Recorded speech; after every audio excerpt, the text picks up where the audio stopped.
Saya itu memang keturunan circle darah politisi. Ya, sebenarnya kalau dibilang kapok atau enggak ya, kalau untuk mengabdi masyarakat saya nggak kapok lah. Ya, saya tidak akan mau meninggalkan dakwah saya, pendidikan saya untuk politik. Nggak mau. Naudzubillah.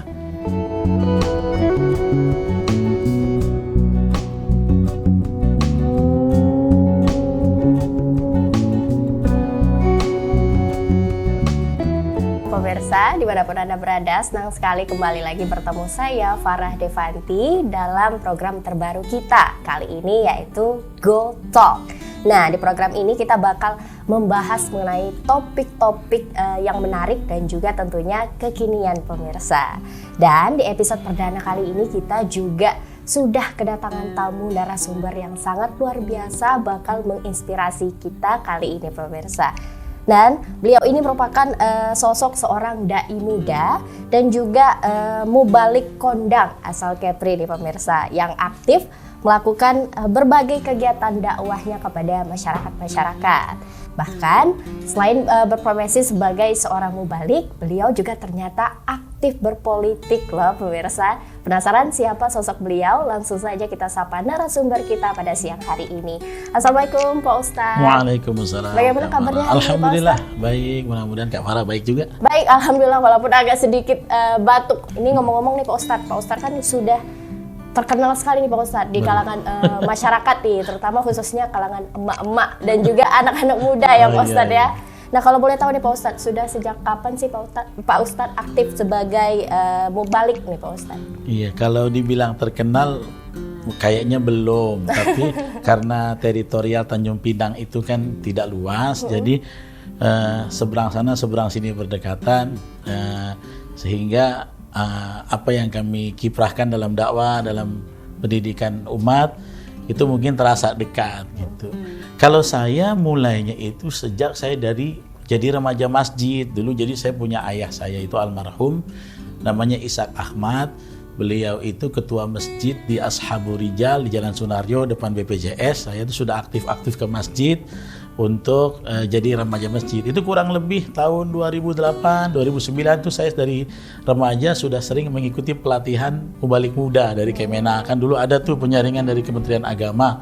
Anak-anak muda remaja masjid yang dilatih jadi dai, dilatih jadi pelatihan khotib, pelatihan imam. Jadi dari situlah saya mulai waktu usia saya pasca SMU. Berarti emang dari remaja sudah aktif di masjid-masjid ya Pak Ustadz ya? Ya? Karena saya punya ayah saya di masjid, saya punya ayah angkat saya namanya Pak Jeffrey Bukhari yang sering ya menyemangati saya dalam berdakwah. Jadi disitulah saya terbiasa dengan nuansa-nuansa dakwah. Luar biasa sekali Pak Ustadz. Ya. Nah, kita juga mendapatkan informasi nih Pak Ustadz bahwa Pak Ustadz bersama dengan sang istri juga mendirikan sebuah lembaga non-formal ya Pak Ustadz, di bidang keislaman. Kalau namanya itu Markas Quran Kepri, betul ya Pak Ustadz ya? Iya. Boleh dijelasin sedikit nggak sih Pak Ustadz tentang lembaga ini gitu Pak Ustadz? Iya. Jadi lembaga ini komitmen saya dan istri untuk sebenarnya kalau sasaran inti adalah mengentaskan buta aksara Al-Quran atau hijaiyah. Jadi kebetulan memang saya dulu pernah jadi santri di pesantren namanya Markas Al-Quran Indonesia. Saya santri bagian laki-laki ikhwan, istri di lajnah atau bagian komisi yang akhwat yang muslimahnya. Ya ditakdirkan Allah berjodoh di situ. Kemudian saya berniat setelah pendidikan selesai sampai sarjana kemarin pulang ke Kepri, daripada kita jadi pengajar di ibu kota. Istri saya orang Jawa Barat, kita ngajar di Jawa Barat. Bagaimana kalau kita pulang merintis lembaga di bidang Al-Quran yang non formal, yang notabene belum banyak yang konsentrasi di situ di Tanjung Pinang. Dan dulu tuh saya punya keresahan waktu saya berangkat belajar ke pesantren, orang Tanjung Pinang itu kalau sudah di atas 30 tahun nggak bisa ngaji, dia akan pasrah sampai meninggal dunia. Akhirnya kami punya satu niatan, yuk kita bikin lembaga non formal yang waktu itu menyasarnya sih sebenarnya orang dewasa. Jadi orang dewasa yang mau ngaji weekendan bisa ngaji sama kita, minimal kalau mereka meninggal dunia kita jadi orang yang berperan, mereka bisa membaca Quran sebelum meninggal dunia. Wah, luar jadi biasa ya sekali namanya sih. makanya terintegrasi Markas Quran Kepri. Sangat mulia sekali ya Itu Ustadz ya, niatnya. gagasannya bersama sang istri Iya, untuk betul. membangun lembaga pendidikan non formal ini ya Pak Ustadz. Oke Pak Ustadz, seperti yang kita tahu juga latar belakang Pak Ustadz ini juga sebagai seorang mubalik ya Pak Ustadz ya. Ada nggak sih Pak Ustadz dulu bercita-cita atau punya keinginan untuk menjadi seorang pendakwah gitu Pak Ustadz? Iya. Kalau saya nih Kak Farah, sebenarnya nggak pernah berekspektasi jadi seorang mubalik gitu. Karena apa? Dulu cita-citanya saya mau jadi lawyer. Oh, pengacara iya, ya, cita-citanya. Ya namanya waktu masih muda saya pengen jadi pengacara. Saya mau bantu orang yang terzalimi, orang-orang miskin yang hak-hak hukumnya nggak dapat gitu. Atau opsi kedua, kalau nggak jadi lawyer, saya pengen jadi psikolog. Nah, jadi bantu orang-orang yang depresi, orang-orang yang gangguan pemikiran. Jadi intinya sebenarnya ingin berbuat untuk umat, untuk masyarakat, tapi di segmen yang lain. Tapi ternyata jalan takdir Allah itu beda. Terus saya let go with the flow aja. Ternyata ngalir gitu ya ngalir aja. Loh, tiba-tiba sampai masuk pesantren tahfiz Quran. Karena circle-circle-nya lah yang memotivasi. Terus jadi santri, habis santri S1-nya guru agama, sampai S2 guru agama. Nggak expect gitu. Tadinya saya ingin jadi seorang lawyer, atau ingin jadi seorang psikolog. Bahkan waktu saya S2 hampir saya mau ambil S2-nya hukum supaya saya bisa beracara ya untuk di bidang hukum, tapi banyak guru-guru saya, istri saya motivasi lebih bagus linier supaya bisa fokus, makanya saya S2-nya sampai pendidikan agama Islam. Jadi master pendidikan agama yang saya nggak expect sama sekali gitu.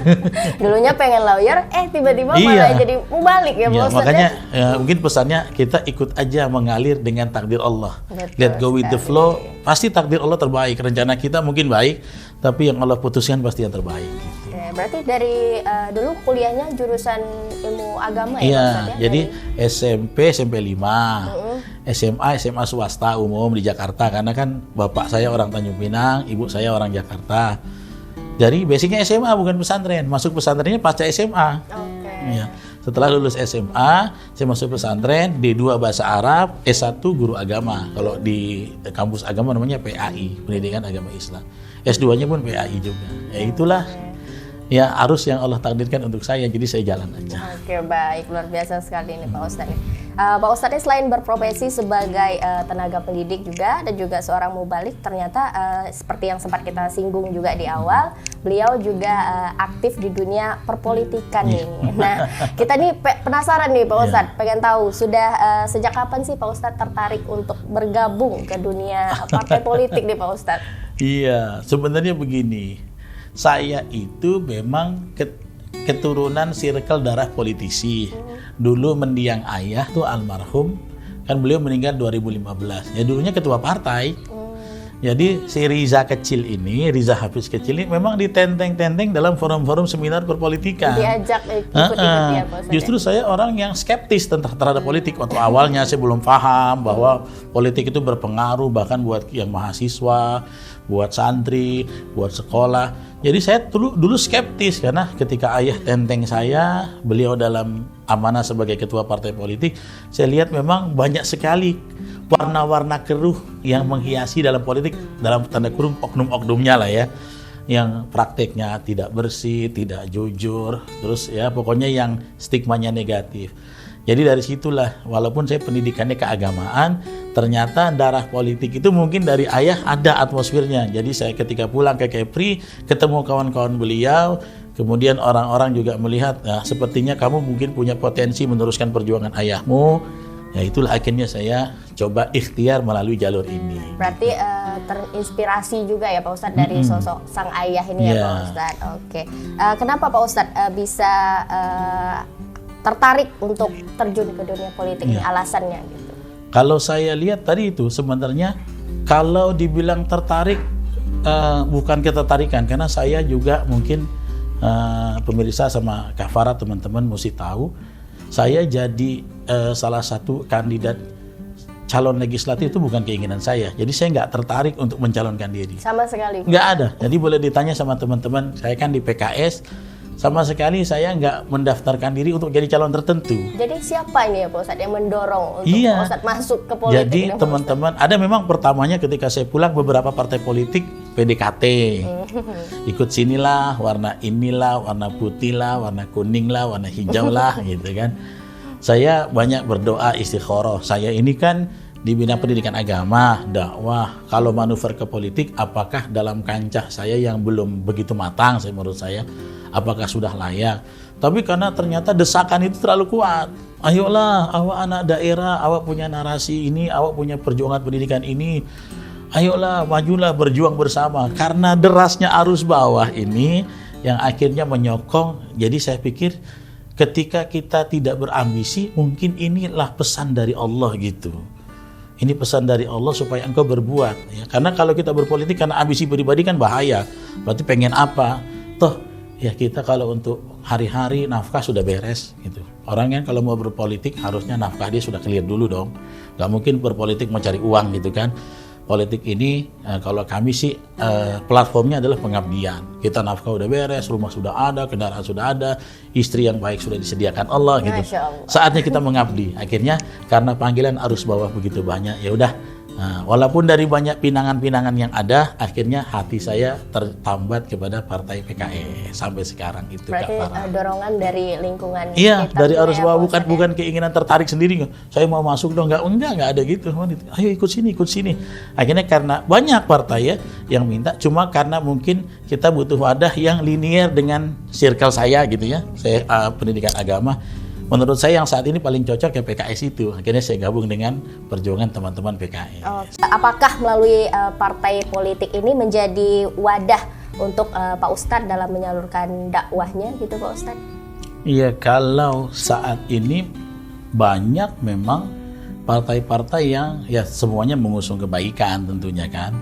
Tapi sampai dengan detik ini hati saya tertambat yang kira-kira platform perjuangannya itu sesuai dengan segmen saya, passion saya ya partai PKS. Karena memang mereka ini kan partainya kaderisasi, kemudian lebih dekat dengan kajian-kajian keislaman, kemudian rata-rata kader-kadernya praktisinya adalah ustadz-ustadzah, imam masjid, ulama-ulama gitu.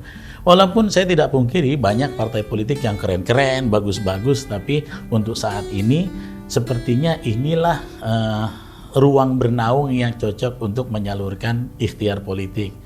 Jadi tanpa menafikan partai yang lain, ya saat ini yang kayaknya pas nih gitu. Pas, cocok, iya, walaupun yang meminang banyak yang dari pejabat besar, mungkin karena lihat kita anak muda bisa bergerak di grassroots. Di Pinang, ya bahkan di depan istri saya juga, ayo suaminya diajak. Saya dari awal diajak tuh suka nggak mau, Kak Farah. Nolak gitu, karena ya kita khawatir lah dari segmen keagamaan ke politik, takutnya orang kira ambisi apa Ustadz ini, ya kan gitu. Akhirnya ya udahlah, saya putuskan bersama PKS, walaupun dengan istikharah yang panjang. Jadi kalau lihat periode dulu saya jadi caleg 2019 itu saya istikharahnya sampai ke Ka'bah. Saya lagi umroh, kebetulan di Pinang, saya di depan Ka'bah saya berdoa gimana nih ya, saya ambil atau tidak tawaran ini. Tapi karena ya udah, orang-orang bilang termasuk istri, karena bukan abang yang tertarik dan berambisi, ini panggilan dari masyarakat, perjuangkan. Kecuali kalau memang ambisi itu ada dalam hati sendiri, hasratnya menggebu-gebu, ini bahaya kan, takutnya syahwat atau ya ambisi yang hawa nafsu. Tapi karena ajakannya dari hati ke hati, platformnya cocok, akhirnya mudah-mudahan ya menurut kami partai PKS bisa jadi penyalur perjuangan kami dalam passion yang kami geluti. Kalau dari hati kecil Pak Ustadz nih Pak Ustadz, gimana? Nolak kah atau gimana Pak Ustadz? Kalau berpolitik, kalau dalam saya pandangan perspektif guru agama yang gini, kalau dia datang kepadamu, ini tugas berarti. Tugas dari Allah yang ditakdirkan datang ke hadapanmu. Tapi kalau engkau mencari-cari, lebih bagus jangan. Makanya saya ingat tuh ada satu pesan Rasulullah kepada salah satu sahabat namanya Samurah begini. Ya Samurah, la tas'alil imarah. Jangan kamu meminta jabatan. Gitu. Ternyata Nabi pernah bilang gitu. Oh berarti nggak boleh diminta nih kalau dalam perspektif Islam kan. Akhirnya saya pengen caleg dong partai kamu. Saya nggak mau. Saya untuk itu saya mengharamkan diri begitu. Ya. Tapi kalau diminta, tandanya ini kan takdir yang membawa kita ke sana, bukan dari keinginan saya. Makanya hati kecilnya sebenarnya tidak ingin menonjolkan diri berpolitik, tapi ketika ini datang saya harus all out berjuang. Gitu aja. Oke. Apakah nggak cukup di dunia pendidikan saja Pak Ustadz untuk menyampaikan dakwah ini. Apakah benar-benar harus masuk ke politik untuk gitu ya. berdakwah gitu Pak Ustadz? Ini nih yang susah nih ya jawabnya. Sebenarnya begini, dua-duanya memang bisa jadi jalur untuk kita ikhtiar mengedukasi orang. Ya, oke, saya berdakwah, mendidik dari kampus, dari santri, dari di masjid gitu ya, sebenarnya bisa. Tapi memang kalau ikhtiar edukasi, pendidikan atau dakwah bisa dialirkan melalui jalur kekuasaan, pasti lebih efektif. Pasti. Kita ambil contoh begini. Waktu penutupan prostitusi Alexis di Jakarta, itu kan khutbah tentang zina itu kan, Alexis kan prostitusi yang bertingkat-tingkat ya, yang pengusahanya besar, bahkan berbagai macam negara itu wanita-wanitanya. Itu khutbah digaungkan di mana-mana, edukasi di masjid-masjid, di majelis-majelis, nggak tutup juga ternyata prostitusi itu. Tapi dengan seorang Anies Baswedan waktu itu menjadi gubernur, dia teken satu tanda tangan dengan kekuasaan politiknya bisa lebih efektif dari 1000 khutbah. Ternyata begitu. Nah saya ingat, kenapa saya harus berpolitik? Ternyata kita mengedukasi dengan syiar agama belum bisa maksimal. Saya ingat pesannya adalah seorang pimpinan Islam ternama. Mungkin Kak Farah kenal Utsman bin Affan. Utsman bin Affan itu kan khalifah yang ketiga ya, setelah Umar bin Khattab. Dia bilang apa? Ya, innallaha la yazi'u bis sultan ma la yazi'u bil Qur'an. Ma la yaz'u bil Qur'an. Allah sesungguhnya bisa merubah sesuatu dengan kekuasaan yang tidak bisa dirubah dengan Al-Quran. Jadi ya nggak mungkin kan saya khutbah baca Quran, tiba-tiba anak-anak yang bodoh jadi pintar, nggak begitu. Tapi kalau kita pakai kebijakan, pakai kekuasaan, tentu lebih efektif. Ya, nah jadi kekuasaan ini ada peluang lah di politik ini bersama PKS. Ya, saya berharap dengan ikhtiar untuk berlomba-lomba untuk merebut kekuasaan, mendapatkan posisi, apalagi di parlemen, anggota dewan, kita berharap pendidikan ini dapat instrumen kekuatan agar lebih efektif. Jadi sesuatu yang tidak bisa dirubah dengan Al-Quran dan syiar akan lebih efektif kalau dielaborasi dengan yang namanya kekuasaan. Jadi itulah, peluangnya sangat besar, beda, nggak cukup ya. Saya ingat betul tuh waktu saya juga gelisah waktu lihat Alexis prostitusi di mana-mana. Dulu juga ada di Surabaya kan yang Doli itu. Ya ada namanya prostitusi Doli, ketika Bu Risma waktu itu wali kotanya menutup dengan satu tanda tangan. Padahal sebelumnya sudah ratusan khutbah dilancarkan tentang zina, tapi ya tidak tutup. Nah itulah menurut saya memang penting ketika pendidikan dakwah ini mengalir melalui kekuasaan akan lebih efektif. Berarti tidak cukup hanya dengan edukasi saja, tapi juga cukup dengan aksi nyata ya Pak Ustadz ya. Oke. Kalau untuk misi nih Pak Ustadz, ada nggak sih misi tersendiri yang ingin dicapai melalui partai politik nih Pak Ustadz?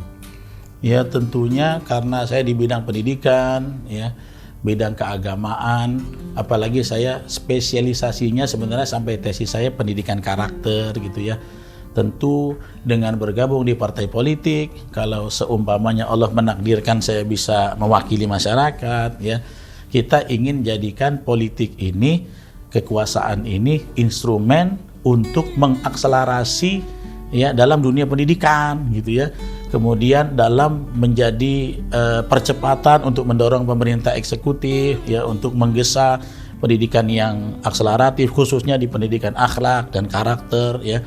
Nah, kemudian ingin juga mengusahakan pendidikan yang seperti lembaga saya yang non formal, yang mungkin tidak jadi konsentrasi banyak orang gitu ya. Kalau memang kan nggak banyak orang yang mau buka rumah tahfiz, mencetak hafiz Quran, orang fokusnya kan kadang akademik, prestasi umum gitu ya.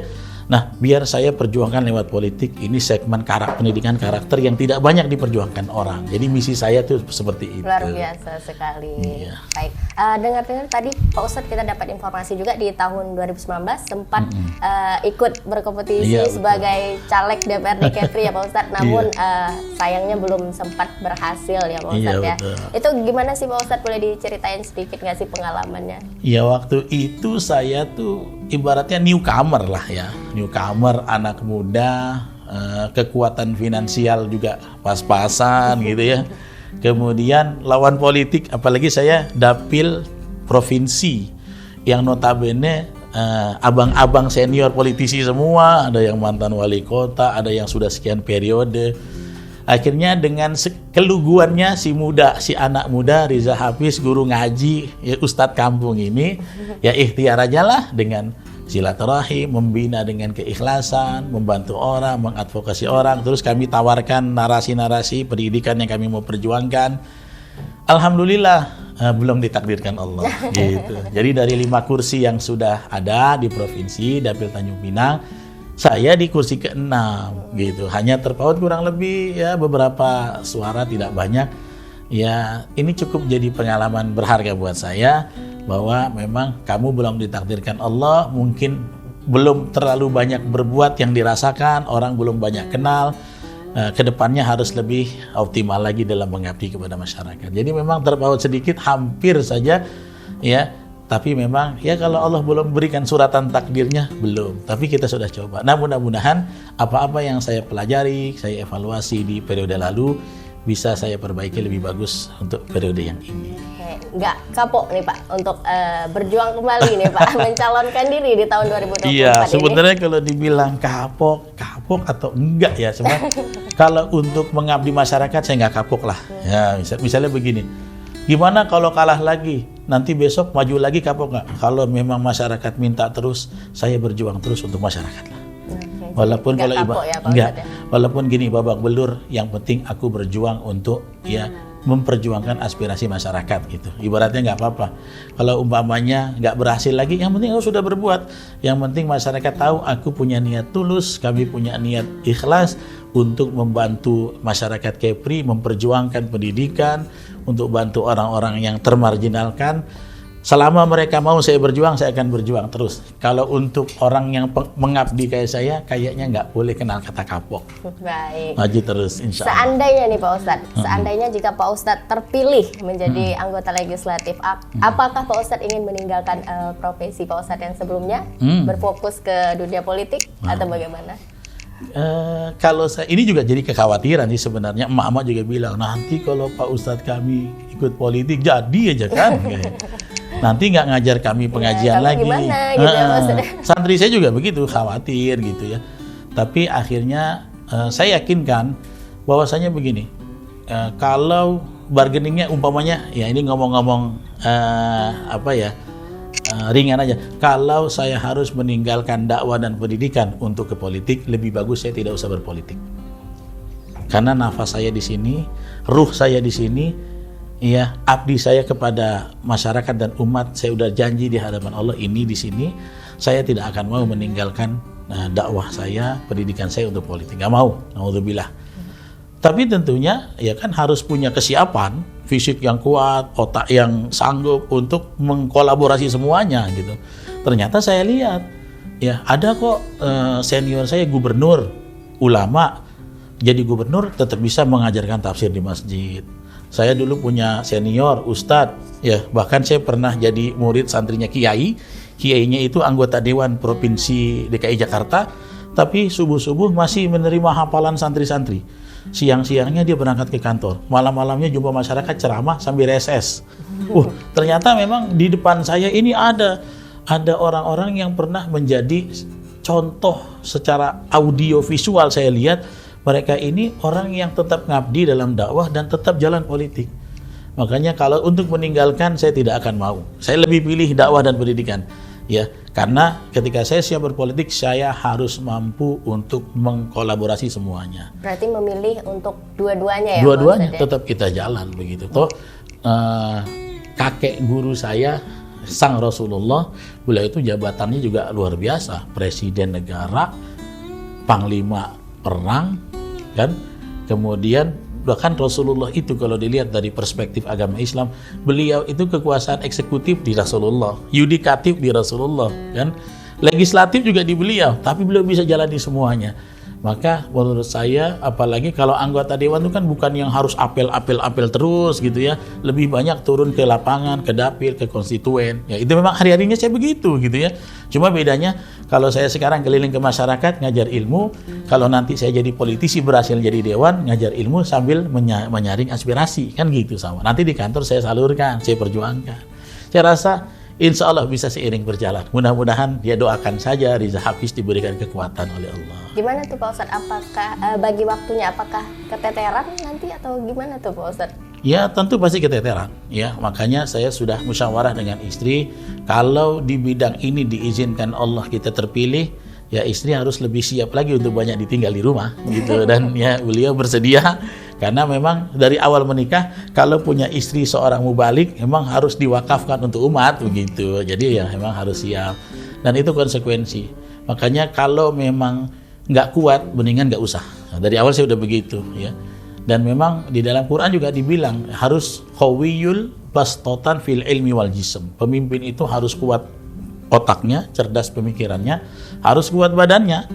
Nggak bisa kalau badannya lembek jadi pemimpin. Apalagi dua passion kan, politik juga, dakwah juga, pasti nggak akan sanggup. Tapi karena saya memohon kekuatan dari Allah, mudah-mudahan di pemirsa teman-teman semua Allah kuatkan, saya bisa gandeng semua insya Allah. Oke, berarti sudah emang memantapkan diri ya Pak Iya, Ustadz ya? Betul.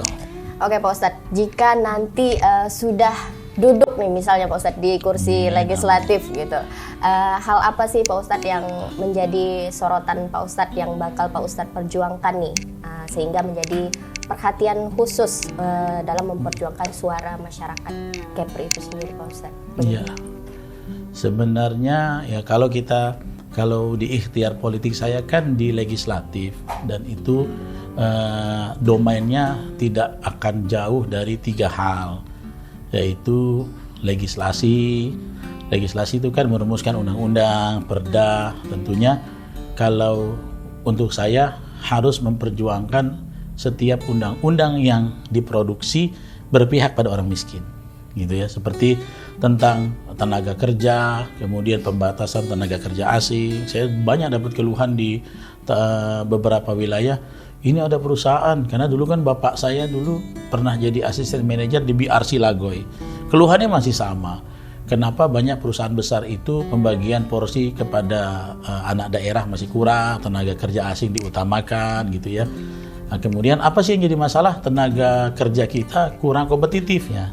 Nah, ini harus diadakan banyak pelatihan-pelatihan skill, soft skill, supaya anak-anak daerah itu punya nilai value untuk dikompetisikan dengan tenaga kerja asing. Itu yang mau kita lakukan. Yang kedua, tentu karena fokusnya selain dari legislasi, anggota dewan itu fungsi kontrol. Nah, saya beriktikad, berniat kalau ditakdirkan Allah jadi anggota dewan, kita akan jadi mitra pengontrol pemerintah sebaik-baiknya agar anggaran masyarakat itu, anggaran daerah itu fokus untuk ya mensejahterakan masyarakat. Itu yang kedua. Yang ketiga, nah ini yang sebenarnya jadi target yang paling seksi buat para calon anggota dewan, karena ada fungsi budgeting. Ya, fungsi budgeting yaitu bisa mengadvokasi sejumlah anggaran. Ya, kalau di tingkat provinsi bisa 3 miliar lebih atau lebih, kalau di kota kan 1 miliar per tahun, yang anggaran ini bisa digelontorkan untuk para pemilihnya. Nah, kalau saya apa yang mau diperjuangkan? Tentu saya ingin memperjuangkan bagaimana kalau di tingkat provinsi kan saya bisa mendorong pemerintah agar bagaimana tingkat SMA biaya pendidikan itu kalau bisa digratiskan, atau kalau memang tidak bisa bertahap dilunakkan gitu ya. Kemudian saya punya niat untuk menyaring anak-anak kita yang kuliah beasiswa ke luar negeri. Kita mau advokasi supaya orang tuanya tenang, kita berikan ruang untuk dapatkan beasiswa, tapi pulang kita ikat ke Kepri. Nah, kemudian yang ketiga, karena saya di bidang pendidikan, masih banyak prasarana pendidikan yang masih kurang diperhatikan. Nah, itu yang mau kita bantu, kita advokasi melalui jalur dewan.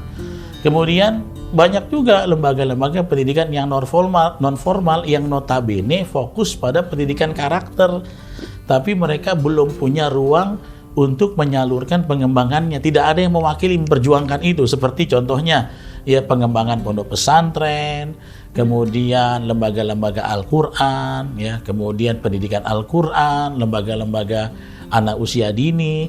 Nah, inilah yang melalui aspirasi, kalau saya terpilih jadi dewan, mau saya bantu, mau saya pumping, mau saya advokasi agar lebih terperhatikan gitu.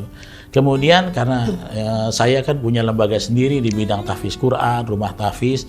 Nah, salah satunya kalau jalur politik ini diizinkan Allah, saya akan memperbanyak ya melalui aspirasi, program-program hibah, program pendidikan untuk bikin lembaga-lembaga pendidikan karakter berbasis religius yang pendekatannya adalah Al-Quran, pendekatannya adalah As-Sunnah dengan segmen pendidikan non formal yang sifatnya gratis.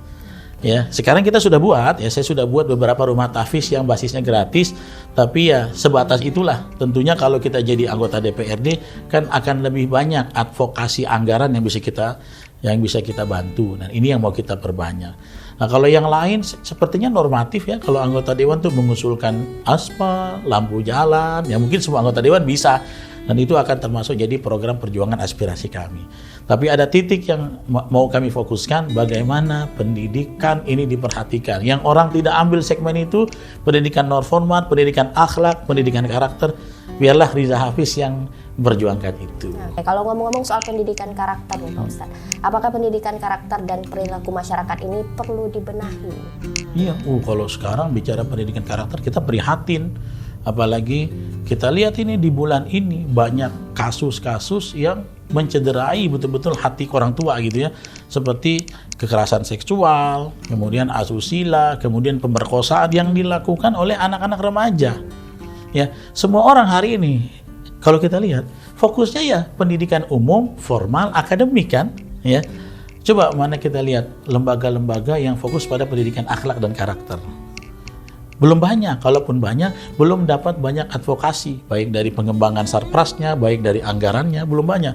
Kalaupun ada, harganya mahal. Masukkan sekolah Islam supaya karakternya bagus, bayarnya sekian belas juta gitu. Nah, ini yang mau jadi ruang perjuangan saya.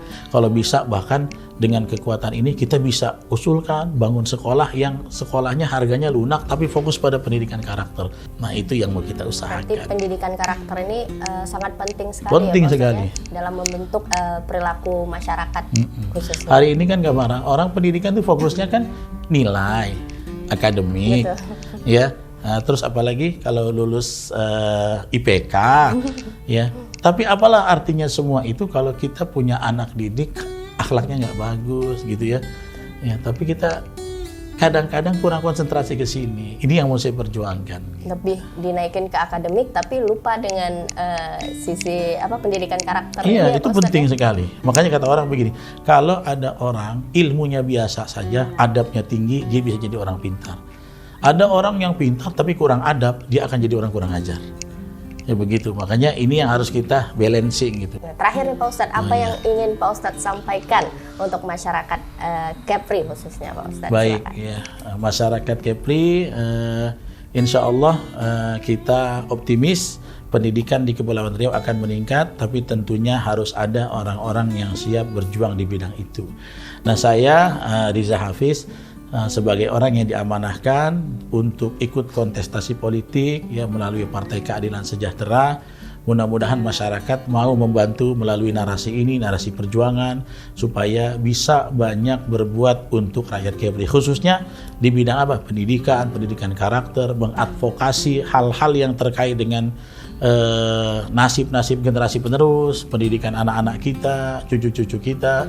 Ya mudah-mudahan apa yang saya tawarkan dengan program-program di masyarakat, apa yang menjadi kiprah saya bisa disambut oleh masyarakat Tanjung Pinang, dan ini bisa jadi subangsih ya keilmuan yang menjadi satu khidmat pembuktian dari kami untuk masyarakat Tanjung Pinang dan Kepulauan Riau. Saya optimis ya Kepulauan Riau akan jadi satu daerah yang maju kalau kita mau kompetitif. Bagaimana cara kita kompetitif? Kita harus meningkatkan mutu dan kualitas pendidikan dari masyarakat kita, anak-anak kita, generasi kita. Itulah yang sampai saat ini kami perjuangkan. Mudah-mudahan bisa kami dikuatkan lagi melalui ikhtiar politik yang sedang diikhtiarkan. Kira-kira begitu Kak Luar Farah. biasa sekali Pak Ustadz. Ya pemirsa, seperti yang kita tahu juga peningkatan mutu pendidikan juga sangat penting di kalangan masyarakat, terutama tentang pendidikan karakter itu sendiri, khususnya bagi anak-anak muda. Baik, terima kasih Pak Ustadz Sama-sama, Kak atas Farah. kesempatannya sudah Terima bersedia kasih datang juga. ke studio kita untuk berbincang-bincang pada hari ini. Oke pemirsa, sekian diskusi menarik kita kali ini. Sampai ketemu di episode menarik Gold Talk berikutnya. Saya Farah Devanti pamit undur diri. Sampai jumpa.